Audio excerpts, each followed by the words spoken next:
Hello ಎಲ್ಲರಿಗೂ ನಮಸ್ಕಾರ. ನೋಡಿ ನಾನಿವತ್ತು ಒಂದು ಟೀ ಕಪ್ಪಷ್ಟು ಜೋಳದ ಹಿಟ್ಟು, ಟೀ ಕಪ್ಪಷ್ಟು ಗೋಧಿ ಹಿಟ್ಟನ್ನು ಬಳಸಿ ಒಂದು ರೆಸಿಪಿಯನ್ನು ಮಾಡ್ತಾ ಇದ್ದೀನಿ. ಏನಂತ ಮುಂದೆ ನೋಡೋಣ.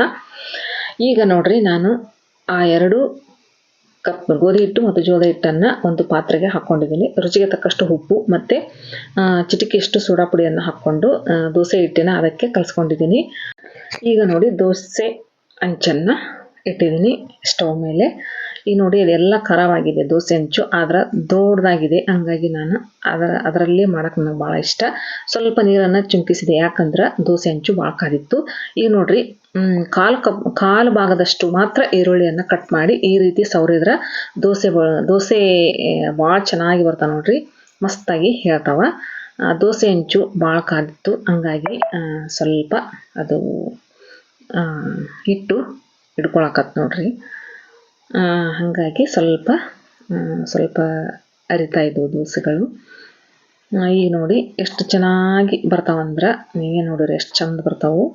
ದೋಸೆ ಹಂಚು ನಾನು ಒಂದು ಅರ್ಧಾಗಲೇ ಮಾಡಿದ್ದೆ, ಸ್ವಲ್ಪ ಒಂದು 3-4 ಮಾಡಿದ್ದೆ. ಹಂಗಾಗಿ ದೋಸೆ ಹಂಚು ಭಾಳ ಕಾದಿತ್ತದು. ಹಂಗಾಗಿ ಫಸ್ಟ್ ಮಾಡ್ತೀವಲ್ರಿ, ಭಾಳ ಚಂದ ಬರ್ತಾವೆ ದೋಸೆಗಳು.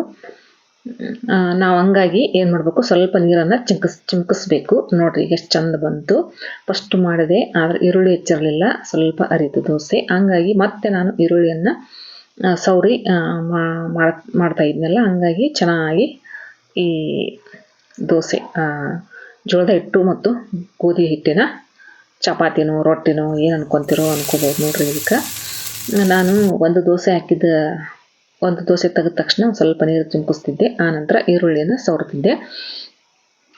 ಹಂಗಾಗಿ ಮಸ್ತಾಗಿ ಬಂದು ನೋಡ್ರಿ ಇವು ದೋಸೆಗಳು. ಜೋಳದ ಹಿಟ್ಟಿನ ದೋಸೆಗಳು ಮಸ್ತಾಗಿ ಬಂದು. ಬೆಳಗ್ಗೆ ಅಕ್ಕಿ ಹಿಟ್ಟಿನ ದೋಸೆ ಮಾಡಿದ್ದೆ, ಹಂಗಾಗಿ ಮತ್ತೆ 3 ಹೊತ್ತು ಅದೇ ರೀತಿ ಬೇಡ ಅಂತ ಬೇಸರ ಆಗ್ತದೆ ತಿನ್ನೋಕೆ. ಹಂಗಾಗಿ ಈಗ ರೊಟ್ಟಿ ಮಾಡೋಕ್ಕೂ ಸ್ವಲ್ಪ ಬೇಸರ ಆಯಿತು. ಹಂಗಾಗಿ ನಾನು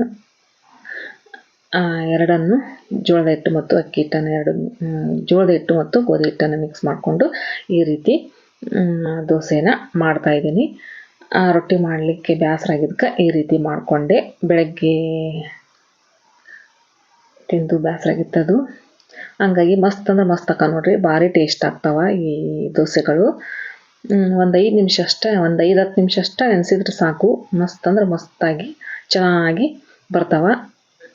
ಈ ಬೇರೆ ಹೆಂಚು ಇತ್ತು, ಆದರೂ ಕೂಡ ನಾನು ಅದೇ ಹಂಚಿನ ಮೇಲೆ ದೋಸೆಯನ್ನು ಹಾಕ್ಕೊಂಡೆ. ಈಗ ನೋಡ್ರಿ ಎಷ್ಟು ಚೆನ್ನಾಗಿ ದೋಸೆಗಳು ಬಂದಾವಂದ್ರೆ ಮಸ್ತ್ ಅಂದ್ರೆ ಮಸ್ತ್ ಅದ ನೋಡ್ರಿ. ಎಷ್ಟು ಸ್ಮೂತಾಗಿ ಅದಾವು. ಹಲ್ಲಿಲ್ಲದ ಅಜ್ಜಿ ಇರ್ತಾರಲ್ಲ, ಅವ್ರಿಗಂತೂ ಭಾಳ ಇಷ್ಟ ಆಗ್ತಾವೆ ನೋಡ್ರಿ ಈ ದೋಸೆಗಳು. ಅಷ್ಟು ಚೆಂದಾಗಿದ್ವು, ಅಷ್ಟು ಮಸ್ತಾಗಿದ್ವು. ರುಚಿನೂ ಕೂಡ ಅಷ್ಟೇ ಅಚ್ಚುಕಟ್ಟಾಗಿ ರುಚಿ ಇದ್ವು.